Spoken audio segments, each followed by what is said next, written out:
My fiancée wanted to send my kids to boarding school to give their room to her brother. I left her. She accused me of abuse. Now her brother stole $10,000 from her and she came back begging me to help, but my answer left them speechless. I'm 38 years old. I have two incredible kids, and 6 months ago, I was about to make the biggest mistake of my life. I mean, not as big as losing my wife 3 years ago. But yeah, the biggest mistake I could have made by my own choice.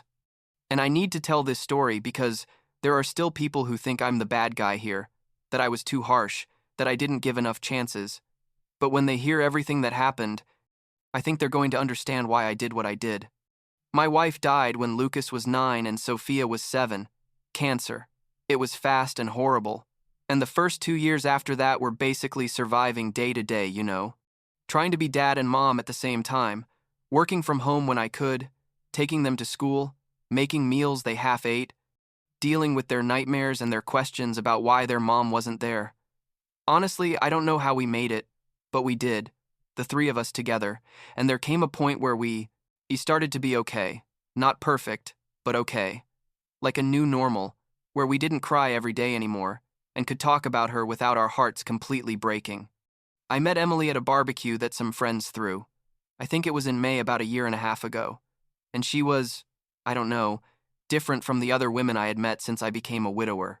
She was 34 years old, worked in marketing for a tech company, and seemed to have her life super organized, like those people who always know what to say and how to act in every situation. You know what I mean? We started dating. At first, just the two of us. Dinners, movies, things like that. And after about 3 months, I told her I wanted her to meet my kids, because if this was going to be something serious, they had to be comfortable with her. The first time Emily came to the house. We live in a 3-bedroom house in the suburbs. Nothing fancy, but it's our home. She brought cookies she had baked for the kids and a board game she thought they'd like. Lucas, who by then was like 11 years old, was super cautious with her, basically watching her all the time without saying much, but Sophia got pretty excited and started showing her her drawings and dolls. Emily sat on the living room floor with Sophia for like an hour playing and listening to all her stories, and I thought, this could work. This woman is really making an effort. Over the next few months, Emily came to the house more and more often. Sometimes she'd stay for dinner, other times she'd join us for the kids' activities. And she seemed genuinely interested in being part of our lives. We'd been dating for about 10 months when I decided to ask her to marry me. I took her to the park where I used to go with my wife. Probably weird, but that park meant a lot to me, and I wanted Emily to understand that. And I proposed there. She got super excited, started crying, said yes 1,000 times, and when we told the kids that night, Sophia screamed with excitement, and Lucas just nodded and said it was okay, which for him was basically enthusiastic approval. The problem started about 2 months after the engagement, but they were so subtle at first that I didn't even recognize them as warning signs. Emily started making comments about the house, like, we should change this, that room needs a renovation, this furniture is already old, and I thought it was normal, a woman wanting to put her personal touch on what was going to be her home too. But then she started with the kids' toys, saying there were too many things in the living room, that the house looked cluttered, that we needed to create more adult spaces. I told her it was a house with kids. Obviously, there were going to be toys and mess, but she insisted we could find a better balance. It was around that time when she started mentioning her brother Ryan more frequently. I knew she had a brother. She had talked about him before, but never in detail. Turns out Ryan was like 32 years old, didn't have a stable job, had had problems with alcohol, and basically lived bouncing between his mom's apartment and various friends' couches. Emily told me all this with this worried face, saying that her brother really needed help, that he needed someone who believed in him and gave him a chance to straighten out his life. I'd tell her, well, maybe I can help him find work. I know people at some companies. And she'd say that would be wonderful, but that Ryan needed more than that. He needed stability. A place to stay. At that point, I didn't connect the dots. I swear, I was completely naive about where all this was going. One Saturday afternoon, Emily was at the house helping to prepare dinner. I was cooking and she was basically criticizing everything I did. But that's another story. And suddenly, just out of nowhere, she tells Lucas and Sophia that she's been researching boarding schools, that they're incredible places where kids can learn tons of new things and make friends from all over the world. And the kids looked at her like she was speaking another language, and I stopped chopping onions and asked her what she was talking about. She laughed like it was a super casual conversation and said she was just exploring options, that it would be good for the kids' development, that it would give them opportunities they wouldn't have at their current school. That night, after Emily left, Lucas came to my room and asked me if I was really considering sending them to boarding school. I told him absolutely not, that was Emily's idea, and we hadn't discussed anything like that he and Sophia weren't going anywhere. He looked relieved but also worried, and he told me, "Dad, I don't like it when Emily says things like that," and I promised him I'd talk to her. I talked to Emily the next day on the phone and told her she couldn't just drop those ideas in front of the kids without talking to me first, that she had scared them. She apologized, but in that way that's not really an apology. You know, like, I'm sorry if they felt bad, but it was just a suggestion. I made it clear that I wasn't interested in boarding schools, and she said that was fine, that she understood. But I felt like it wasn't the end of that conversation. 2 weeks later, we're having dinner at a restaurant, just the two of us, and Emily tells me she needs to talk about something important. I get nervous because the tone was super serious, and she starts with this long explanation about Ryan, that his mom can't have him at her house anymore, that he's really hitting rock bottom, that this is his last chance to change his life before it's too late. I tell her I understand and that it's a difficult situation, and then she drops the bomb on me, says that Ryan could come live with us, that we have the space, that it would be temporary, just until he gets a job and can afford his own place. I sat there staring at her, trying to process what she had. I asked her where exactly she thought Ryan was going to sleep, in a 3-bedroom house where one was my room, another Lucas's, and another Sophia's. And she, with this super serious face, tells me that's why she had been talking about boarding schools, that if the kids were there during the week and only came on weekends, Ryan could use one of their rooms, and eventually when we got married and she officially moved in, we could convert the other room into an office or a more appropriate guest room. I couldn't believe what I was hearing. I literally thought I was having a nightmare. I said, "Wait, are you telling me you want me to send my kids to boarding school so your unemployed adult brother can live in their room?" And she got upset, said I was oversimplifying it, that boarding schools would be good for the kids anyway, that Ryan was her family and he needed help, and that when we got married, we were going to be a family and families help each other. I told her that my kids were my number one priority, that they weren't going to any boarding school, and that no, Ryan wasn't going to move into my house. She started crying right there in the restaurant, saying she couldn't believe I was so selfish, that I didn't understand how hard it was for her to see her brother suffer, that she thought I was different, that she thought I cared about her family too. I paid the bill and drove her to her apartment in silence, and when we got there, I told her we needed some time to think about things. About 3 days went by without us talking, and I honestly thought that maybe we were done, which made me sad but was also a relief because the idea of sending my kids away to accommodate an adult I didn't even know was absolutely unacceptable to me.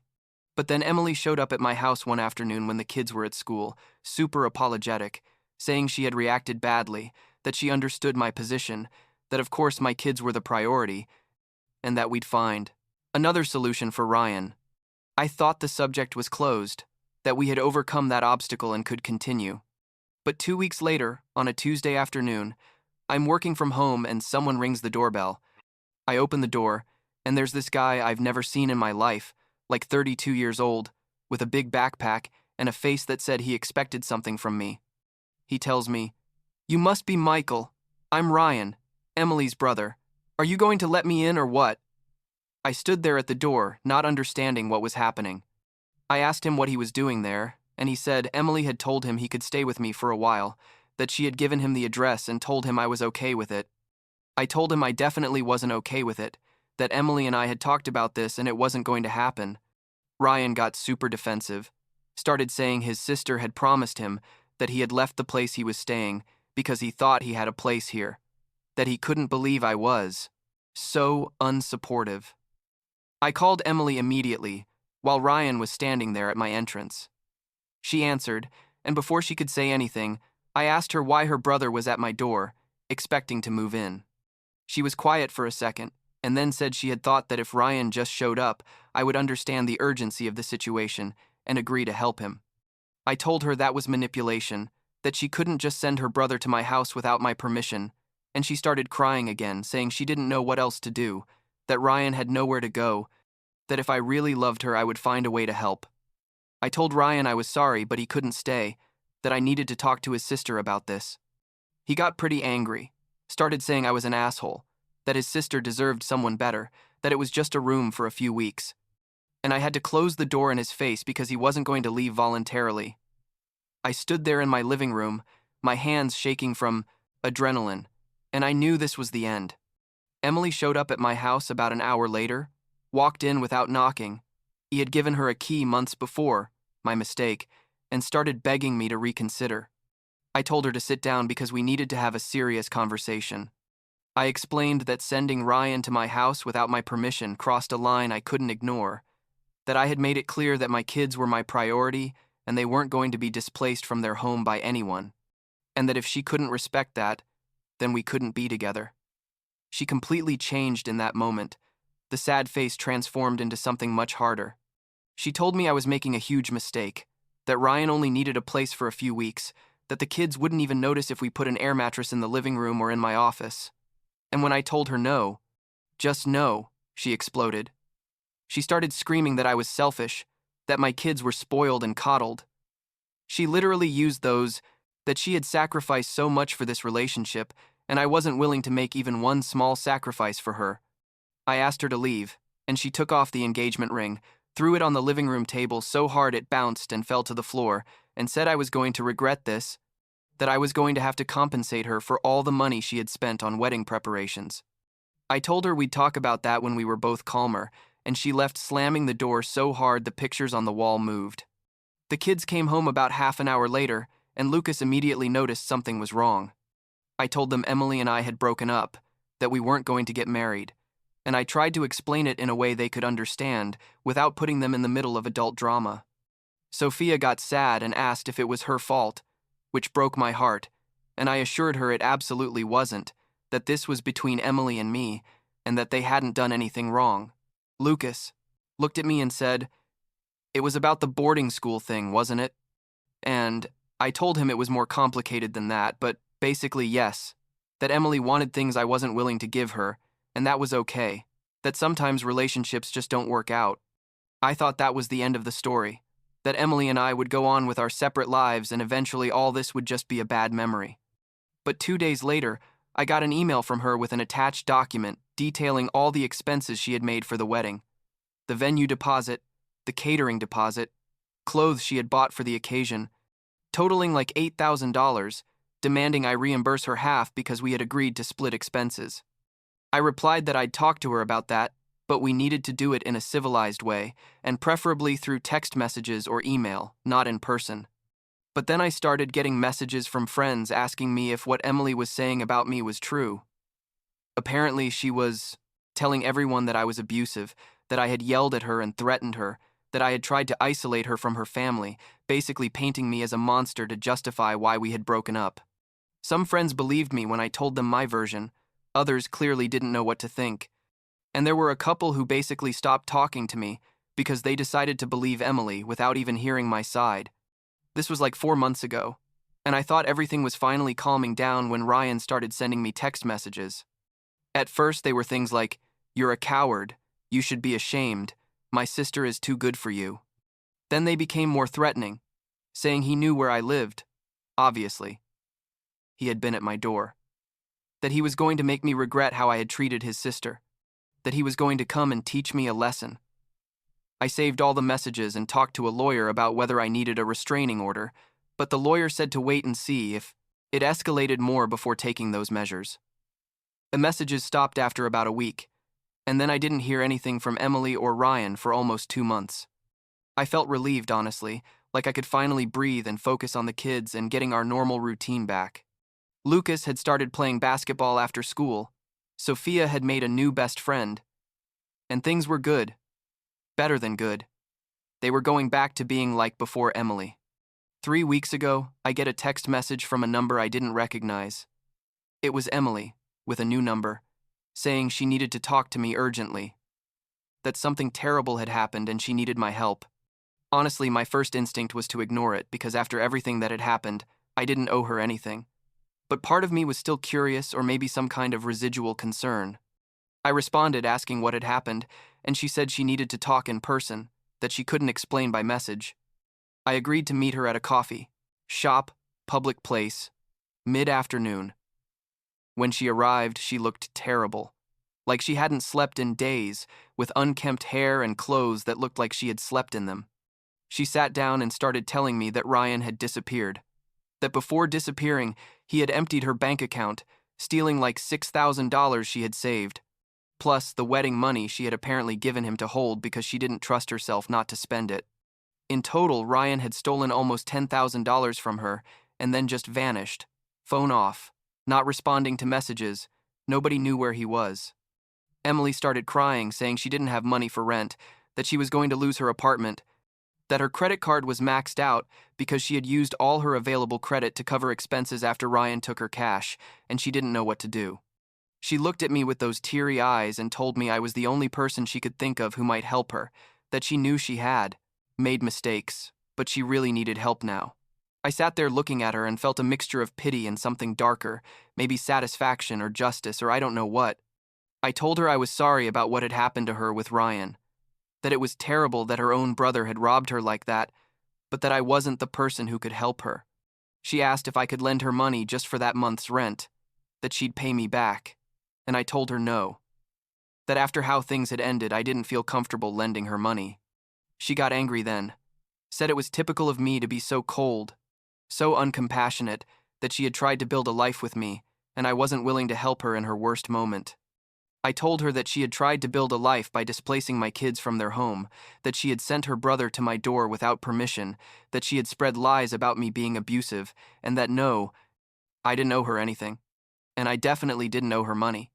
I got up and left the coffee shop while she was still crying at the table. A week ago, Emily showed up at my door again. The kids were inside, watching TV, and I opened to find her standing there with a face that was half plea, half desperation. She told me they had evicted her from her apartment, that she was staying on a friend's couch but could only stay there a few more days, and asked if she could stay at my house just temporarily until she could get money together. I told her no, that wasn't going to happen. And she started screaming about how I had all this space and wasn't willing to share, how I was selfish and my kids were too, how her life had been ruined because of me, because if I had helped Ryan from the beginning, none of this would have happened. Lucas appeared behind me asking if everything was okay. Emily looked at him and said, "Your dad is leaving me homeless. Does that seem okay to you?" Before Lucas could respond, I told Emily she needed to leave immediately or I was going to call the police. She looked at me with so much hatred in that moment, said she hoped I felt good about myself, and walked off toward her car. I closed the door, and Lucas asked me if Emily was going to keep coming. I told him I didn't think so, that she was going through problems, but they weren't our problems to solve. Sophia had heard everything from the living room and came running to hug me, asking if we were safe. I assured both of them that we were fine, that Emily wasn't going to come back, and that our house was always going to be our safe space where nobody was going to make them feel like they didn't belong. Since then, I haven't heard anything from Emily or Ryan. I blocked her new number, deleted all her contacts, and basically closed that chapter of my life completely. Some of our mutual friends have asked me if I know Emily is having a hard time and if I'd consider helping her. And I've told them the same thing I'm saying here, that what happened to her with her brother is terrible, but the decisions she made during our relationship, especially trying to convince me to send my kids to boarding school to accommodate Ryan, showed that her priorities were never going to align with mine. There are people who think I'm cruel for not helping her now that she's in trouble, that I should be the bigger person and lend her money or at least offer some kind of support. But honestly, after everything that happened, after how she tried to manipulate me and then lied about me, I don't feel like I owe her anything. My kids are my priority. They always have been and always will be, and anyone who comes into our lives has to understand and respect that completely. Last week, we were having dinner, just the three of us as always, and Sophia said something that made me feel I had made the right decisions. She said, Dad, I like that it's just the three of us again. It's calmer. Lucas nodded and added that he never liked how Emily talked about changing the house and sending, tell them away. I told them nobody was going to send them anywhere, ever. That this was their home, and I would always choose them first. No matter what. And that's enough for me. Knowing my kids feel safe and loved and that I did the right thing protecting them, even if it means some people think I'm the villain of this story.